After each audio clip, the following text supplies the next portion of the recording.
Johnny does everything right.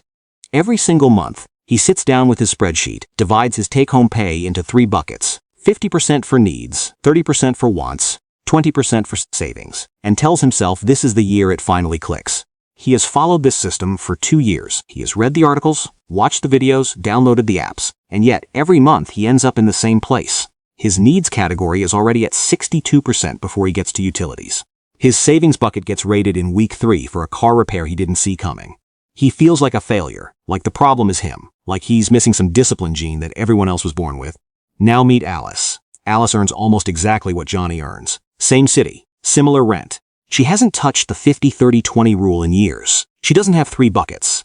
She has a completely different system, one that nobody talks about in personal finance content. One that doesn't get a catchy ratio or a clean infographic. Alice has 18 months of expenses saved. She invests automatically every payday without thinking about it.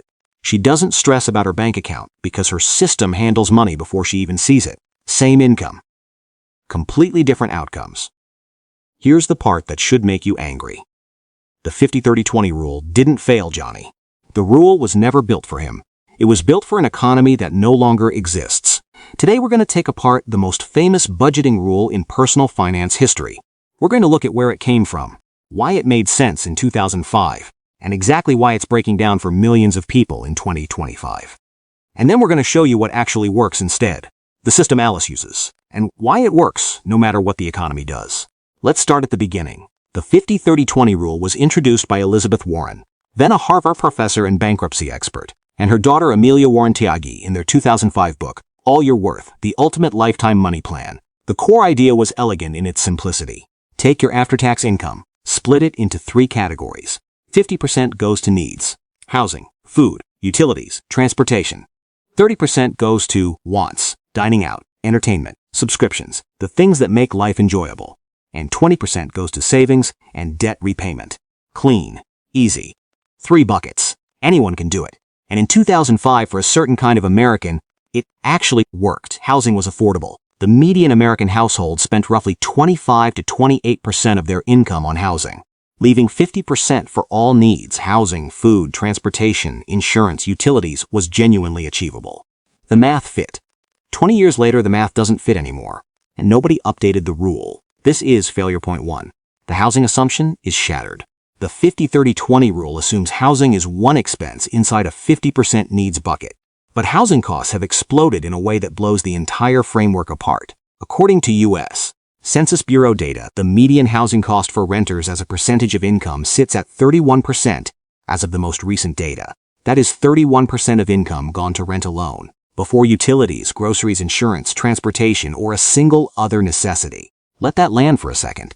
If the 50-30-20 rule gives you 50% for all needs combined, and rent alone is eating 31% of your income, you have 19% left to cover everything else you need to survive.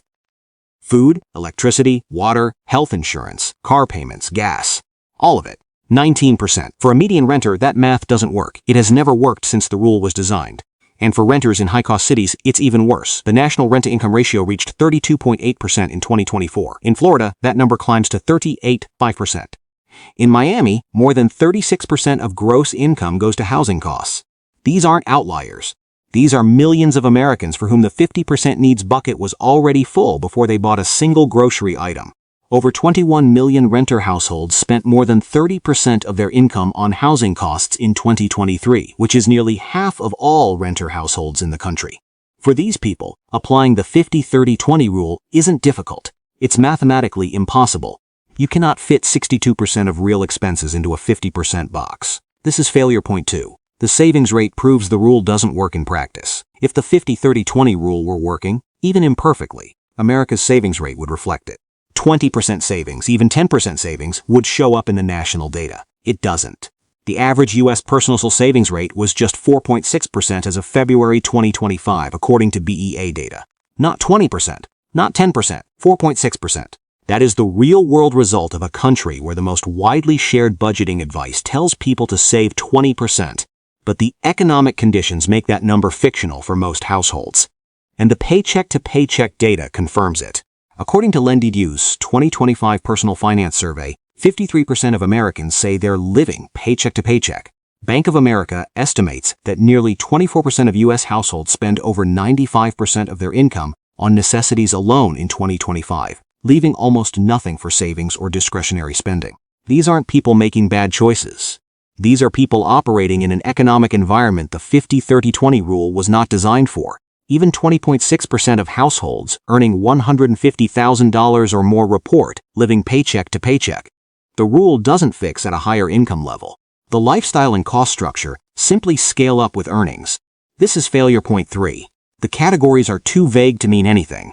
Ask 10 people whether a smartphone bill is a need or a want. You'll get 10 different answers. Ask whether a gym membership is a need or a want. Whether a car payment for a reliable vehicle is a need or a want. Whether streaming services you use daily are a need or a want. The 50-30-20 framework splits the world into 3 categories. But life doesn't organize itself into clean thirds. The ambiguity isn't a quirk of the system. It is a fundamental design problem. When the categories are blurry, people make whatever classification feels convenient. The car payment moves into needs. The gym membership justifies itself as a health need. Dining out with coworkers gets coded as professional necessity. Gradually, the needs bucket expands to absorb everything you want to keep, and the savings bucket shrinks to cover what's left. The rule doesn't fail through any single dramatic decision. It fails through 1,000 small reclassifications made under pressure. This is failure point 4. The rule ignores the order of operations. The most dangerous assumption embedded in the 50-30-20 rule is invisible. It assumes you receive your income, pay your needs, enjoy your wants, and then save whatever is left over. Save last. That sequence sounds reasonable. It is financially catastrophic. Saving what's left after spending doesn't work because there is almost never anything left. Life is expensive. Unexpected costs are constant. Willpower is finite. By the end of the month, the savings bucket is empty because the needs bucket grew and the wants bucket took what remained. The 20% was always theoretical. It was always aspirational.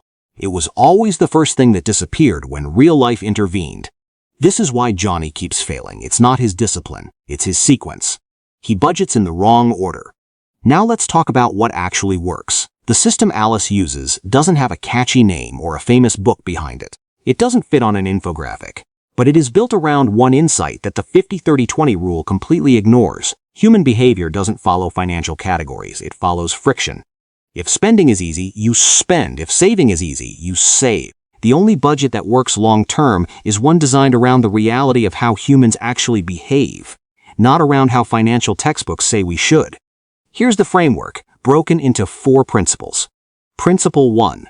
Pay yourself first, automatically, before you see the money. The most important word in budgeting is before. Before you pay rent. Before you buy groceries. Before you decide whether you're in a want or need situation. Your savings and investments move automatically on payday to accounts you don't see in your daily banking. This isn't a new idea, but the 50-30-20 rule doesn't build it in. It gives you a percentage target and trusts you to manually route money to savings after covering everything else. The problem is that the savings step requires you to make an active decision under conditions of financial stress. At the end of a month when most of the money is already gone, automating savings eliminates the decision entirely. You don't choose to save 20%. You designed a system that saves it for you before the choice even presents itself. What lands in your checking account after automation is your actual spending money. You are not failing to save. You've already saved. Principle 2. Replace percentage targets with a fixed foundation number. Instead of calculating a percentage of income every month, which changes with overtime, bonuses, and tax adjustments, identify your personal foundation number. This is the minimum amount your life costs per month at its most basic functional level. Rent, utilities, groceries, transportation, insurance, minimum debt payments.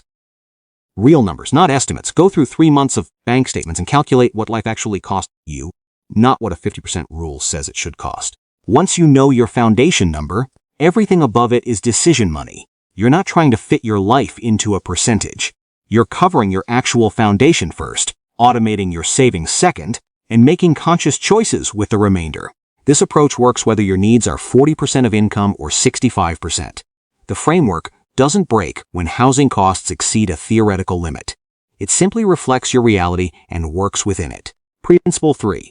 Build one emergency fund before you invest $1 elsewhere. The 50-30-20 rule lumps savings and debt repayment together in one 20% bucket and doesn't tell you what order to attack them. This creates paralysis. People try to save for retirement, pay down credit cards, and build an emergency fund simultaneously, making small progress on everything and genuine progress on nothing. The sequence matters more than the percentages. The first financial priority, before index funds, before extra debt payments, before retirement optimization, is a cash emergency fund of $1,000. This is not glamorous. It does not compound.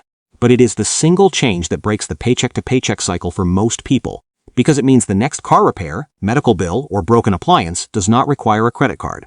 It comes from the fund. The cycle stays unbroken. After the initial emergency fund, the sequence continues. High-interest debt is eliminated next. Then the emergency fund is extended to 3 to 6 months of actual expenses. Your foundation number multiplied by 3 to 6. Then retirement contributions increase. The order creates momentum. Momentum creates results that percentages never produced.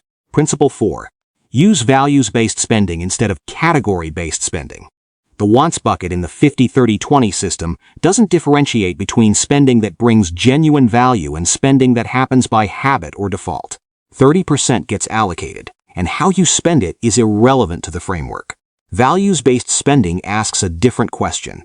Not does this fit in my wants budget, but does this actually make my life better in a way that's worth the money? It's not a moral judgment.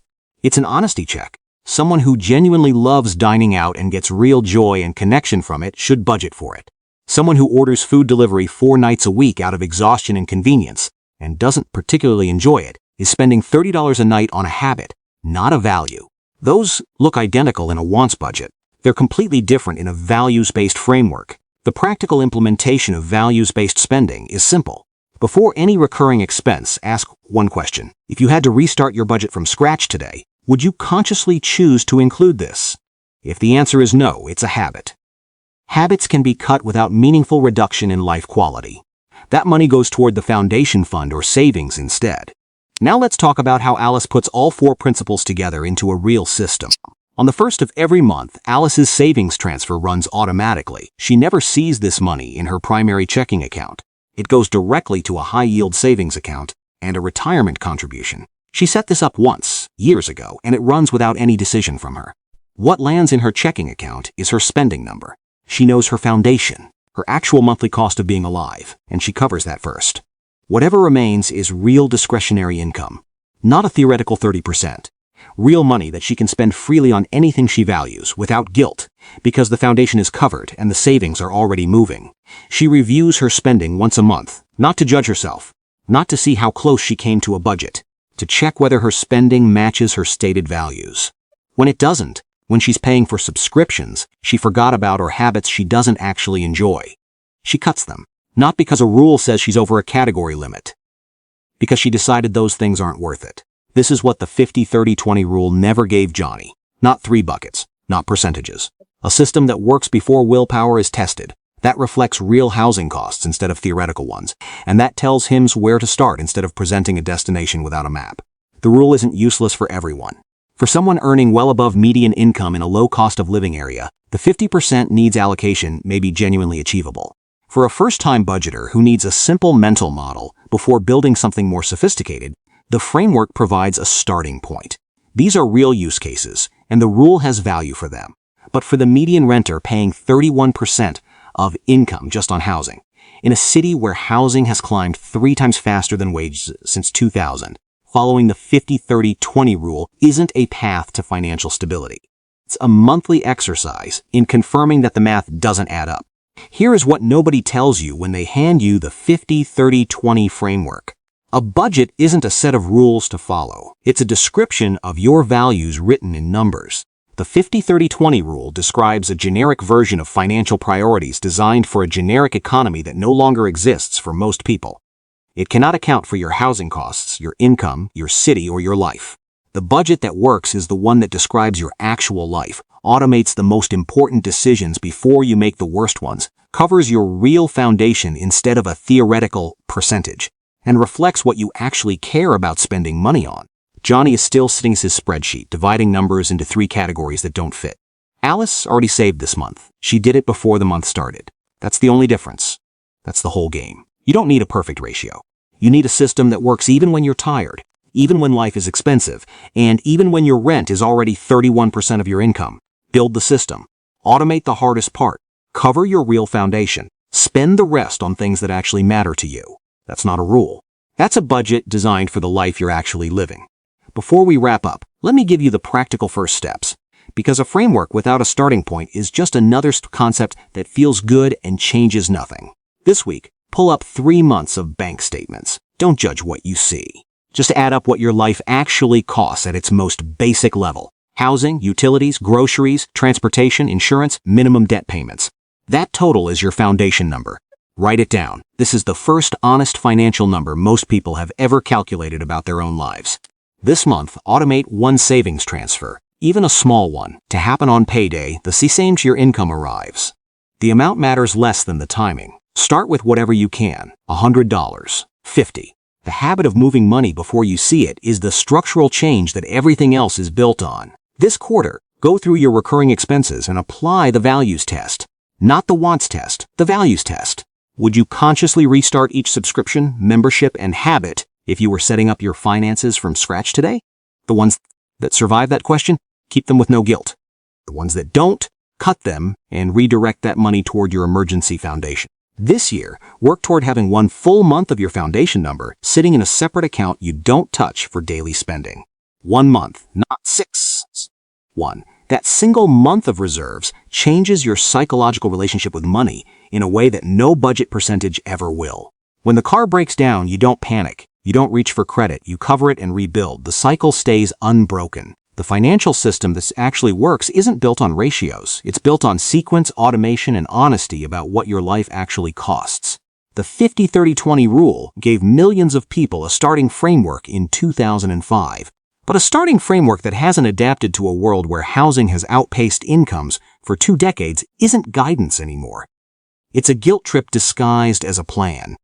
Johnny deserves a system that works in the real economy. So do you.